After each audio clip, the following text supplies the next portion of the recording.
পবিত্র ঈদুল ফিতর নামাজের জন্য মুসল্লিরা এসেছেন জাতীয় ঈদগাহে এবং এক মাস সিয়াম সাধনার পর সিয়ামের যে শিক্ষা, মহিমান্বিত রমজানের যে শিক্ষা, এই শিক্ষাকে ধারণ করে ঈদুল ফিতরের নামাজের জন্য মুসল্লিদের আগমন। এবং আজকের এই ঈদের দিনের সকালের আবহাওয়া বলা যায় যে গতকাল থেকে বৃষ্টি হলেও আজকে সকাল থেকে বৃষ্টির কোনো দেখা না মেলাই মুসল্লিদের মাঝে ভিন্ন এক আনন্দ কাজ করছে। এবং এখানে আমরা দেখতে পাচ্ছি যে সব বয়সীর মুসল্লিরা নামাজ পড়তে এসেছে, শিশু বড় সবাই। একটু কথা বলতে চাই ছোট্ট বন্ধুদের সাথে। তোমার নাম কি, কেমন লাগছে আজকে? আশরাফুল। তাই, কার সাথে এসেছো? ঈদ কেমন লাগছে? আমার আব্বুর সাথে। ঈদে তোমাদের বাড়িতে কি কি হয়, কি আনন্দ হয়? সেমাই রান্ধা হয়, নুডলস রান্ধা হয়। আচ্ছা, আসতে কোনো অসুবিধা হয়েছে কি না, কেমন লাগছে আজকে? না, আসছে ভালো লাগছে। রাস্তার মধ্যে মানুষ আছে, অনেক মানুষ সিরিয়াল ধরে আসতে হয়, সিরিয়াল ধরে আসছে, সিরিয়াল ভাঙি নাই। প্রায় 3 দশক পর প্রধানমন্ত্রীর সাথে ঈদের নামাজ পড়ছেন, আজকে পড়বেন, তো এই অনুভূতিটা আপনার কেমন? এটা তো আরো ভালো লাগতেছে। ব্যক্তিগতভাবে দল করি, কর্মী, একজন সাধারণ কর্মী হিসাবে এই জিনিসটা মানে মনের অনুভূতিটা আরো অনেক বেশি বেশি ভালো লাগতেছে আর কি। এটা বলে বোঝানো যাবে না, বলে বোঝানো যাবে না, অনেক আনন্দ লাগতেছে। আপনার কাছে আসতে চাই যে রাষ্ট্রপ্রধান এবং আমাদের যে প্রধানমন্ত্রী এবং রাষ্ট্রপতির সাথে ঈদের নামাজ পড়বেন, এটা তো মানে আর ভাষায় প্রকাশ করতে পারতেছি না। অনেক বছর পরে আমাদের একজন পুরুষ প্রধানমন্ত্রী, তার সাথে আমরা ঈদের নামাজ পড়তেছি, এই ভাষা প্রকাশ করার না। আচ্ছা, খুব ওর মানে আবেগ হয়ে সারা রাত আমরা ঘুমাইনি। ফজরের নামাজ পড়েই আমরা প্রস্তুতি নিয়ে রাখছি ঈদগাহ যে আমরা নামাজ পড়ব।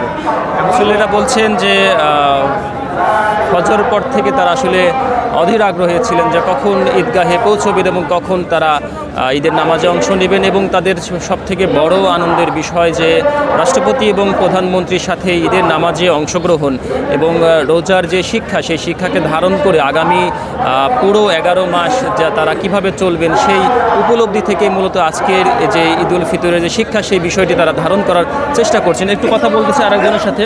পুরো 1 মাস রমজানের পর আপনার কি প্রত্যাশা, আগামী দিনগুলো কিভাবে কাটাবেন বা কি বার্তা দিতে চান আপনি?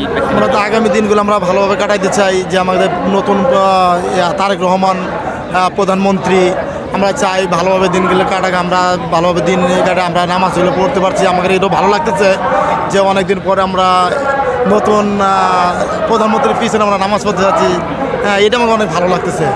আগামী দিনগুলোতে আমাদের যেন ভালো যায়, এটা আমরা কামনা করি। ঠিক আছে, প্রধানমন্ত্রীর কাছে আশা করি এটাই।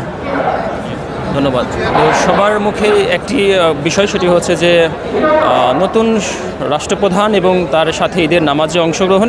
একটু যদি দেখাই, এই পাশে দেখতে পাচ্ছেন যে কানায় কানায় পরিপূর্ণ ঈদগাহ মাঠ এবং এদিকে মুসল্লিরা আসতে শুরু করেছেন এবং প্রত্যেকে জায়নামাজ হাতে, নতুন পাঞ্জাবি, টুপি এবং পেছনে দেখতে পাচ্ছেন যে নিরাপত্তা ব্যবস্থায় রয়েছে বিভিন্ন আইন শৃঙ্খলা বাহিনীর এবং প্রাথমিক চিকিৎসা থেকে শুরু করে সার্বক্ষণিক নজরদারির জন্য সিসিটিভি ফুটেজ রাখা হয়েছে। এবং এই ঈদগাহে নামাজ আদায়ের জন্য মূলত এখানে প্রায় শতাধিক কাতার রয়েছে এবং পুরুষ এবং নারী মুসল্লি মিলিয়ে প্রায় 40,000 মুসল্লি ঈদগাহের ভেতরে নামাজ আদায় করতে পারবেন।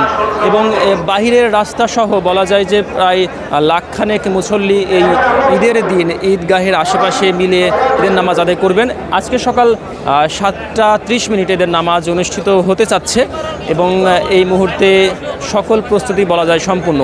তো সবার জীবনেই ঈদ বয়ে আনুক আনন্দ, হাসি এবং আগামী দিনগুলোতে রমজানের শিক্ষাকে ধারণ করে সবাই আগামী দিনগুলোতে পথে চলতে চাই, এই প্রত্যাশা 21 টেলিভিশন পরিবারের পক্ষ থেকেও।